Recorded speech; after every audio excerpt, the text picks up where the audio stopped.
Oi, gente, meu nome é Rogério, eu sou médico ginecologista, eu sou especialista em tratamento de endometriose. E eu trouxe uma grande amiga hoje aqui, a doutora Maíra, para a gente conversar com vocês sobre endometriose. A doutora Maíra também é médica ginecologista, a gente trabalha junto numa luta diária para o tratamento da endometriose. Então, vamos começar conversando para as pessoas o que é endometriose, né? Eu vi recentemente uma publicação que aproximadamente 175 milhões de mulheres no mundo têm endometriose, né? Aproximadamente 20% das mulheres jovens têm endometriose, então é algo assustador e é algo que aflige a população feminina. Então, vamos explicar para as pessoas, porque todos os dias eu recebo pessoas no consultório falando, doutor, eu tenho endometriose, mas eu não sei o que é isso. Enfim, vamos passar para as pessoas o que é endometriose, né, e como que ela surge. Obrigada pelo convite, Rô, para vir aqui hoje falar um pouquinho sobre isso. Eu acho que é muito importante a gente explicar para essas pacientes, porque não adianta a gente dar um diagnóstico sem explicar direitinho para elas do que se trata, né? Exatamente. Então, a endometriose, de um jeito fácil de explicar, é quando essa camadinha, esse tecido interno que reveste a parte interna do útero, ele invade outras regiões ali dentro da pelve, do abdômen. Pode ser o ovário, as trompas, eventualmente a bexiga, o intestino, o peritônio, que é o revestimento interno, e às vezes até regiões mais distantes, né, como o diafragma. Sim, eu acho também assim, às vezes, né, é importante as pessoas saberem, né, quem está em casa, que assim, ainda não existe uma explicação para o surgimento da endometriose, né? Existem várias teorias, né? E uma das teorias que mais a gente aceita ainda, né, a comunidade científica ainda mais aceita, é a questão do refluxo das células endometriais através das tubas, né, que a gente chama de menstruação retrógrada. Então, acredita-se que as células endometriais possam migrar para a cavidade abdominal através das tubas uterinas. Então, aquele tecido que se formou dentro do útero, ele acaba migrando para a cavidade através das tubas uterinas e se implantando na cavidade abdominal. Às vezes eu gosto de mostrar para as pacientes no consultório, na clínica, né, os tecidos, né, comprometidos pela endometriose, né. A endometriose, quando ela gruda no tecido, ela gera um processo inflamatório. Sim. E é aí que surgem os sintomas, né? Então, Exato. eu acho que isso que é interessante até a gente alertar para quem está em casa que, assim, quais são os sintomas, né, da endometriose, né? O que todos os dias a gente recebe nos nossos consultórios, né? O que as pacientes se queixam, enfim. Tem muita gente que tem dor, né? O principal sintoma da endometriose é a dor. É dor cólica menstrual, dor durante a relação sexual. Então, a gente recebe todo tipo. Isso é importante. Conversar com as pessoas que estão em casa e explicar para eles que, assim, sentir dor não é normal. Exato. Todos os dias eu falo isso. Gente, sentir dor não é normal. Se você que está ouvindo a gente tem dor, tipo, algo está acontecendo, procura um especialista, Com né? certeza. Infelizmente, todos os dias eu ouço pacientes falando assim, eu passava no médico, ele falava que ter dor era normal, que quando eu casasse passava, quando eu tivesse filho passava. Isso, infelizmente, é uma coisa que não é verdade, né? Então, compartilhe um pouco a sua experiência com o pessoal, né? O que você tem ouvido das pacientes, né? Com certeza. A gente sabe que essa dor da cólica menstrual na mulher, ela acaba sendo subestimada por muitas pessoas, né? Não só pelos profissionais que às vezes não estão tão habituados a trabalhar com endometriose como a gente trabalha no dia a dia tão intenso, até pelas pessoas que estão ao redor, dentro do trabalho. Então, a mulher com endometriose é uma mulher, às vezes, com estigma muito forte, né? E a gente tem que ressaltar mesmo que sentir dor, ainda mais nessa intensidade, que atrapalha suas atividades diárias, que atrapalha a sua qualidade de vida, que atrapalha a sua relação sexual, amorosa dentro de casa, não é normal, que precisa buscar ajuda mesmo. E essas mulheres às vezes demoram 7, 8 anos para conseguir chegar num diagnóstico. Isso, Né? para quem não sabe, assim, isso não é uma exclusividade nossa aqui no Brasil, né? Tanto aqui no Brasil, como na América do Norte, na Europa, o tempo médio entre o início das dores e até essa paciente chegar num especialista, às vezes dura de 8 a 12 anos. Exatamente. É 12 muito tempo anos. sofrendo. A pessoa fica 12 anos passando dor até chegar num diagnóstico de endometriose. Então,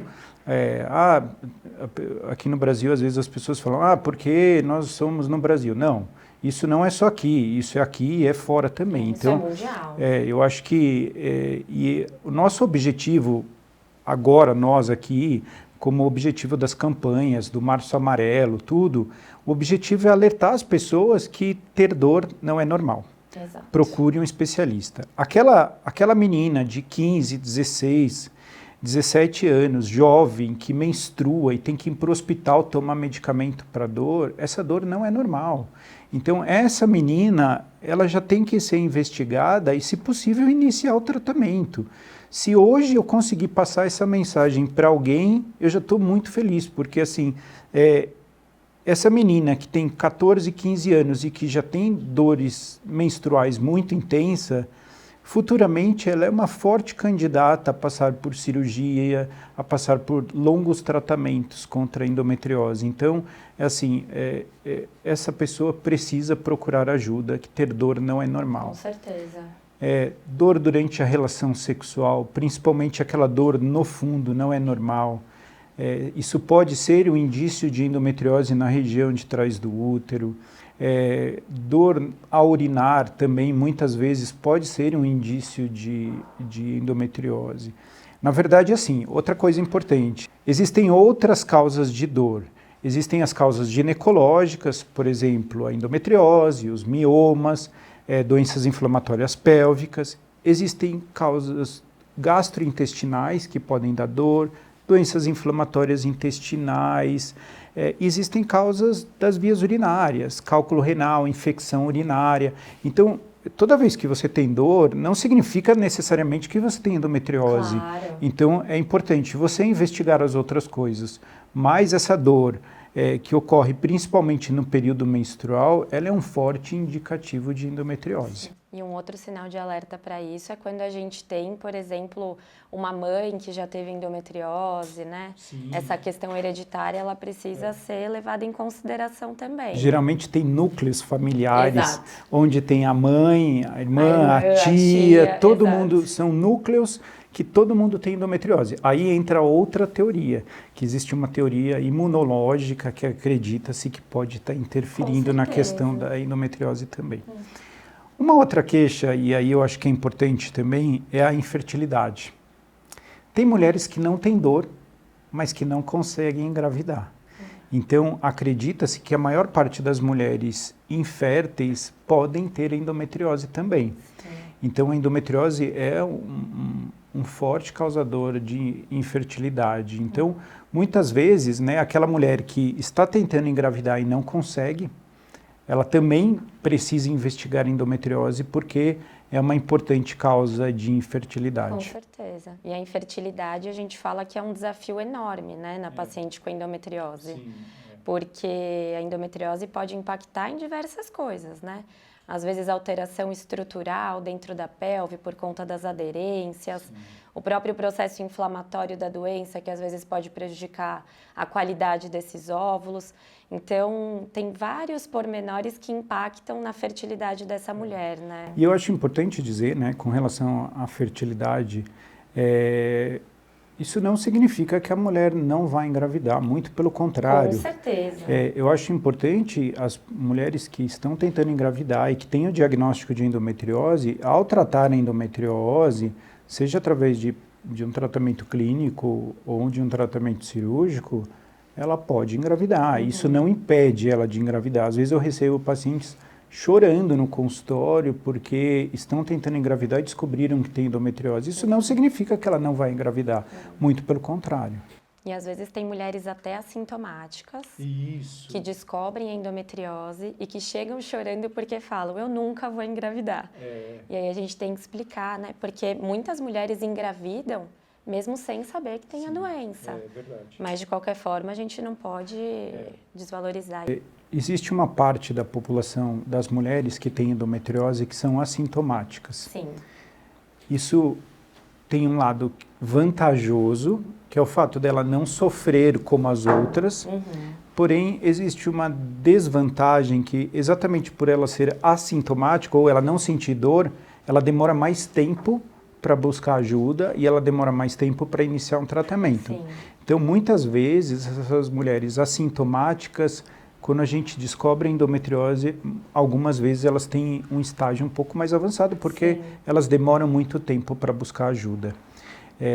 E outra coisa que eu acho importante, isso, né, a gente vê diariamente, é que não necessariamente a mulher que tem mais dor significa que ela tem mais endometriose. Sim. Existem mulheres que têm muita endometriose e têm pouca dor, e existem mulheres que não têm tanta endometriose, mas que têm bastante dor. A gente sempre fala que é uma doença que o sintoma às vezes é dissociado da quantidade de lesões, né? isso Não mesmo. necessariamente por ter mais lesões vai ter mais dor, né?